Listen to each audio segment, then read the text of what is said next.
paper, it's like not bad. I mean, obviously they won't be winning that division. No, I don't think so. No, not with the Mariners and not with the Mariners and Angels there. I mean, you never know with Oakland. No one really ever seems to think that they're that great. I mean, they won't be as good as last year. I mean, they'll still probably be better than the Astros. All right, moving on to the Texas Rangers.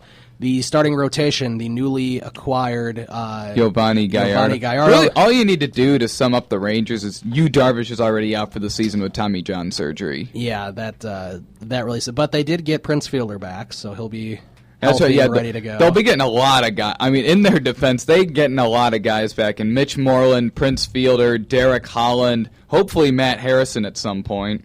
Yes, Derek Holland, C.J. Lewis, Ross Detweiler is there. Yeah, they got him in a trade from the Nationals. And they also have Nick Martinez. So that is what their five-man rotation looks like right now with Darvish out. Not something. That's not a rotation you want. No. Robinson Chirinos is their catcher. Former Cubs top prospect who was used in the Matt Garza trade and never really panned out. Offensively, he hasn't panned out. Defensively, he's been really good at throwing out base runners. Backing him up would be Carlos Corporon, who they got in a trade from the Astros after the Astros acquired Hank Conger from the Angels. The DH is Mitch Moreland. Yeah, they got him back, and first base is obviously Fielder, who's back. Second base is Odor. Ruffin Odor. I don't know how you pronounce it. Is it Ruffin or Ruffed? I actually don't know. Rugned. I think it's Rugned. Rugned. I'm pretty sure it's Rugned Odor. Okay, I did not know that. He's a top prospect. He had a pretty solid year last year. I think he hit like 260 with 9 home runs. Elvis Andrus is the shortstop. Elvis Andrus is a Scott Boras client. Now, do you think he's really that great of a player? No, not necessarily. I think he's good defensively. He's one of the best defensive shortstops. Offensively, he doesn't really have much. Do you know the contract that Scott Boras got him? No, I don't. What is it? 9 years, $135 million. That's a little interesting. Yeah, actually, it's 8 years, $120 million with a player option that would push it to 9 years, $135 million. Okay, well there you go. Yeah, I mean he hits like 2 or 3 home runs a year. He'll bat 260 to 270 and play good defense. I do not think that is worth $135 million. Third base, Adrian Beltre, of course. Left field, Ryan Rua. Yeah, he won the 12-man battle for left field. They ended up releasing Ryan Ludwig and Nate Shearholtz, who were in contention for that spot. Of course, center field is one of their top prospects, Leonis Martin, who was had a pretty good year last year. Really good leadoff hitter. And they still have Shin Soo Choo as their right fielder. Yeah, I think Chu's going to have a good year this year. If you think about it, I looked at his splits last year. In April and May, he hit really good. And then after that, he had an ankle injury and an elbow injury that both required that he had to have surgery on his elbow and his ankle. And once he got injured was when he started performing poorly at the plate. So I think he'll have a bounce-back year. I mean, it was just more if he was injured most of the season and playing injured. Of course, Jurickson Profar is expected to miss the whole season. Again, yeah. I remember last year when they announced he was going to miss the whole season. And he was the former #1 overall prospect in the game. And right when he injured his shoulder and needed to miss the entire season, he changed agents to Scott Boras. The closer is still Neftali Feliz. He's a really good closer. And I remember they tried to move him into the rotation a couple of years ago, and then he blew out his elbow, so I think that experiment's over. Tanner Scheppers is out of their bullpen. It says, let's see, he has a sprained right ankle right now. I guess it's nothing to worry about. Pitchers, you only worry about the elbow and shoulder injuries. Right. Alex Claudio is there. Scott Tolson. They have Roman Mendez. Here's a name that you'll love. They have Koji Fujikawa. Oh, I saw yesterday when they played against the Cubs, he allowed like 6 runs and got 1 out. Of course he did. He sucks. Yeah, I remember when the Cubs made a Koji Fujikawa bobblehead day. Oh, that's disappointing. Yeah, I remember when they did that in his first year. Your memory. Well, I mean that year they also had Edwin Jackson.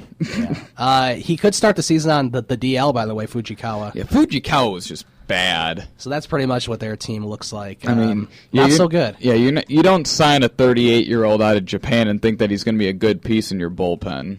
One more team, and what could be the front runner in the AL West, along with the Angels, would be the Mariners. The Seattle Mariners. There was I forget what website it was or what big a name magazine it was. They predicted that Robinson Cano would win the MVP. And the weird thing is his stats were only projected to hit 17 home runs. I don't think Cano's ever going to be good enough to be an MVP. His contract is worthy of that. His play is not. He can come close, but I agree. I don't think so. Not when Mike Trout is in the American League and Miguel Cabrera. And, all right, let's take a look at their rotation. Obviously, King Felix is the number one guy. Hisashi Iwakuma is probably the number 2. Hisashi Iwakuma is number 2.